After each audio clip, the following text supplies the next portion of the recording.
What's up guys, MixedByJocelin here, back with another episode of Mixed Up, and today I'm going to be showing you guys how to properly set up your microphone and then get the best quality recordings into Logic Pro.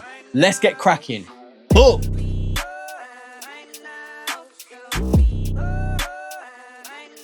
Okay, cool. So if you've clicked this video, you want to learn how to properly record yourself or your friends or your clients in Logic Pro X. Now let's go through a few things of what you're going to need to get started. Firstly, you're going to need a DAW, which is a digital audio workstation. And in this case, we're going to be using Logic Pro X. Secondly, you're going to need your microphone. And today we're going to be using the Neumann TLM 103. Which is a brilliant mic, especially if you're trying to get into that pro audio sound. This is more on the expensive side of things, but you can use whatever mic you have available to you, as long as it has an XLR input. Next on the list, you're gonna need a mic stand. Any old mic stand will do, but obviously the better quality, the better, the more stable your microphone's gonna be, the less movement it's gonna have, the less likelihood of you picking up any sort of unwanted sounds in the recording by microphones moving or slipping, or, you know, God forbid, the microphone falls and your nice expensive mic falls on the ground too.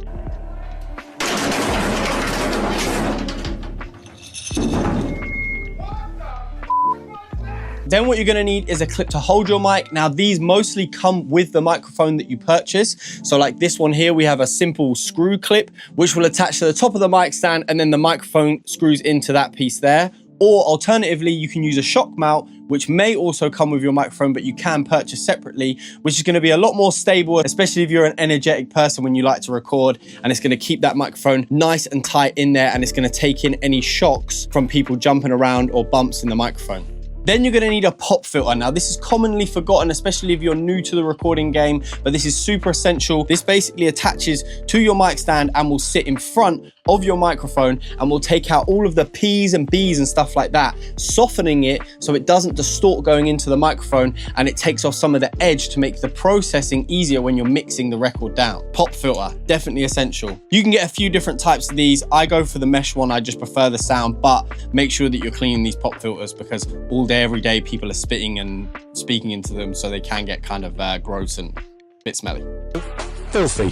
Lastly, now this is an optional one, but if your room is not treated, I would 110% suggest investing in one of these. This is a reflection filter. This also sits on the top of the mic stand and sits behind the microphone, and it basically absorbs most of the reflections, stopping them from bouncing around your room and then coming back into the microphone, making the recording sound very roomy with lots of reverb. This will dampen most of that sound and take it all in. But if you're recording in an already treated room, it might not be necessary, but I like to put them on anyway, just to catch all of those early reflections.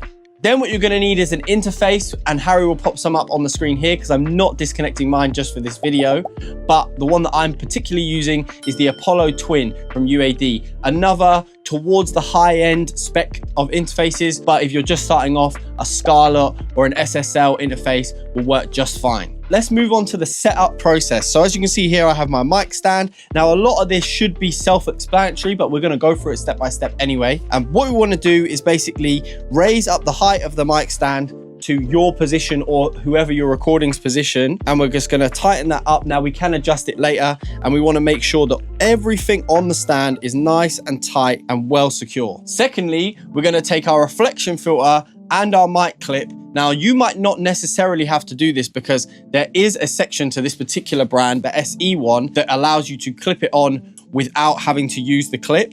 But you know, I've had this a long time and unfortunately I lost it, but hey ho. But we're jerry-rigging this setup. So the way that I set it up is I slide on this bar piece onto the top grip of the microphone stand where the screw head is, and then I basically screw on top the clip like so.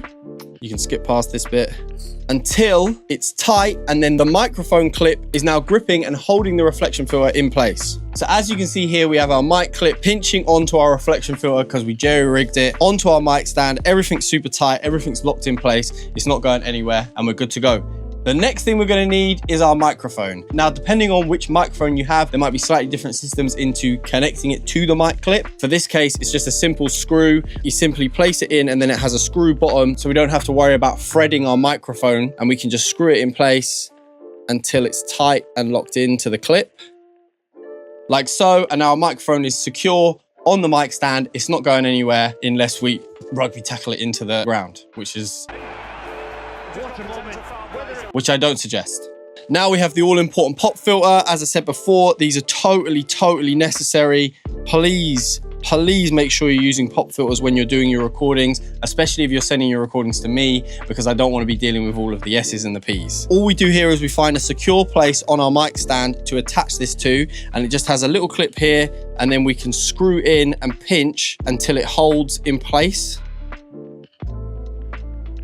Now, as you can see, the pop filter is in place. Now, where you position the pop filter to the mic, to me, is very important. Obviously, depending on the style of music that you're making or the style of record you're making, depending on how intimate and close you might want to be to the microphone. But in my experience, a best middle ground position is if you were to create a gun finger with your hand and position the pop filter from the thumb to the tip of your finger away from the microphone. And then as you're recording, have the positioning here. So you actually feel quite far away from the mic, but with my particular mic and my particular setup, this feels to be the best place to get the best quality recording with the least sibilance and P's and B's and stuff popping through. You get a very high quality, consistent recording from this space, and it allows the pop filter to dampen and take out a lot of those P's and B's, which it's trying to do. Now, lastly, and I forgot to mention this in the intro, and this is probably one of the more important things that you need, is an XLR cable. This is just a very basic XLR cable, nothing crazy, nothing fancy. You can get very nice XLR cables, but you can pick most of these up for anywhere between 10 to 20 pounds. Now, what we want to do is we want to take the female end of our XLR jack. You can see the difference between one has a hole and one has a, why it's called a male. And we want to... Is that even funny? I don't even know. That would be inappropriate. Yeah, female XLR. And what we want to do is we basically want to get a nice bit of slack. And this is the way that I like to set it up. So I'll put my XLR cable on the floor. And then as everything's set up, and that's why I like to make sure I find the height of where we're going to be recording first, because I don't really want to change it. I'll take the XLR cable and I will wrap it around my mic stand like so. So it's tight-ish, but it still has slack. And then up and then plug it into the microphone. And then that way we don't have any annoying cables hanging around the mic stand that could potentially get hit and bang and then pop up into the recording. And even when you move these cables whilst they're being recorded, sometimes little pops and clicks can appear in the recording just from the cable being fucked with a little bit whilst you're recording.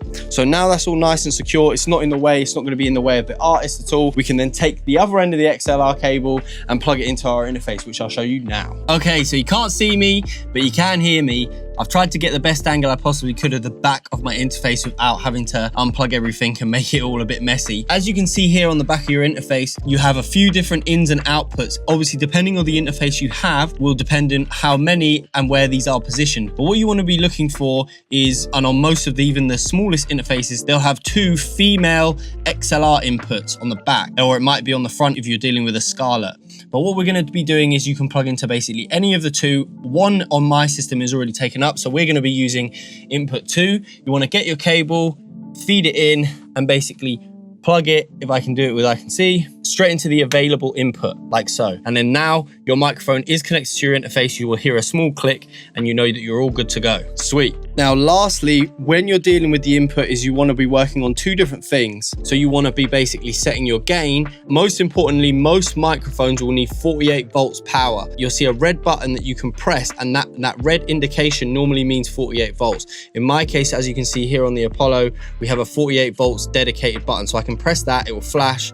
Once it's turned solid, that is on 48 volts. So now we're getting the necessary power the microphone needs to do the recording. Secondly, we want to set our gain. So as you can see here, I'm getting some gain here, but we're not using channel 1, we're using channel 2. On channel 2, we're not getting any gain yet, but the microphone is plugged in. So if we make sure we're on channel 2 by pressing this button on the Apollo, everyone, as I said, everyone's interface might be slightly different. We can now turn this dial and we're turning up the gain. And now you can see we're starting to get some gain. And if I come over to the microphone, you should start to see it peak. There you go. Now we know we got signal coming in and we know we're gained. And now we can move on to setting up in Logic. Let's go. Okay, cool. So I'm back in my more comfortable position. I do apologize if any of the recordings on this video haven't been up to the normal par, but this is a new type of video for me, so please be kind to me in the comments. Okay, cool. But now we're going to be moving into Logic and making sure that our system is all set up properly to take in the recording from our microphone, which we set up to our in. So firstly, when you move into Logic, you're going to have a box that looks like this popping up. And basically, because we were going to be recording audio from our microphone, we want to make sure an audio channel is set up. So clicking this box here, and then you want to select the input in which you connect your microphone to the interface. So in our case, it's input 2. So we're going to click that. Now we have an audio channel set up, ready to record with input 2. But before we do that, we just want to make sure one more thing, because a common mistake can be that you might not be getting any signal in, and it basically can mean that Logic isn't reading your interface. So we want to come over to Logic Pro X, settings, then audio, click that box, and we want to make sure that our interface is selected as the input device. In this case, it's the UAD Apollo. And then your output should really be the same thing. Don't worry about my case, because I have it set up to film this video so you guys can all hear it. So it's a slightly different system. It will normally be the same as your input. Make sure you check that first before you start recording that it's all set up. Now, once we have that set up and we have our audio, if we want to have numerous different takes in different parts of the song, we can simply click the channel, hit Command D, and we can duplicate it as much as we like with the same input and the same settings. We're just going to use the one for now, so we'll delete these. Now what we're going to check is, are we getting signal to the microphone? Is it all working? Is Logic reading it? And the way that we can do this is by hitting the monitoring part, which is this I logo next to the R on the channel strip over here to the left. So if we hit this I, we should start seeing signal popping up from our microphone into Logic, which, as you can see, it's there, it's clear, it's coming through, it's nice, and it's not peaking. Side note, if you are using speakers, make sure you mute your speakers first before you put this eye on if you're recording in the same room. Otherwise, you will get a big feedback loop and it will hurt your ears. A side note, which I see sometimes with beginners, is that their recordings will either only come out of the left or the right. That basically means that you set up a stereo channel instead of a mono channel. This can easily be fixed here. So if you're having this problem, it's probably because your system looks like this with these two circles there. You can easily fix it by clicking that circle, then it's going to turn back to mono. You might have to then re-find your input. So we're going to go input 2 here. Now we're all set up again. It's going to record in mono. It's going to be nice down the center, just how we want it. Now, lastly, the only thing left to do is to test the recording and make sure that you are gain staging the recording right. So we're looking for a nice, healthy recording, not too hot, not too quiet, just in the middle, so we have enough space to capture all the dynamic range, and it's not going to peak at any point depending on how loud or how quiet the performance is into the microphone. Let's test that now. Mic check 1 2, mic check 1 2, mic check 1 2. And then obviously if you want to rap, you can rap. Tell man I can't do this, white boy ain't coolest. Well, I'm gonna show you, man. Please stop. No, I'm joking. I'm not doing that. But you can see here, we've got a nice, healthy recording. It's coming out very clean. There's no pops, there's no clicks. It's not distorting, it's not too quiet. There's no noise there. And that is how you get your microphone set up for Logic Pro X in the best way possible to get the best recordings. Oh, side note, if you are getting into recording, I have a brilliant recording template listed below for only $9.99, which is the template that I use to record all of my clients with. It's equipped with reverbs, delays, compression, you name it. It's all set up there for recording mains, hooks, ad-libs, stabs. It's all set up, it's all ready to go. All you need to do is click, open the template, and you're good to go. There'll be a video below as well describing the template in detail so you can use it and get cracking with it straight away. As I said in the intro, we're going to be breaking down my Logic Pro X recording template.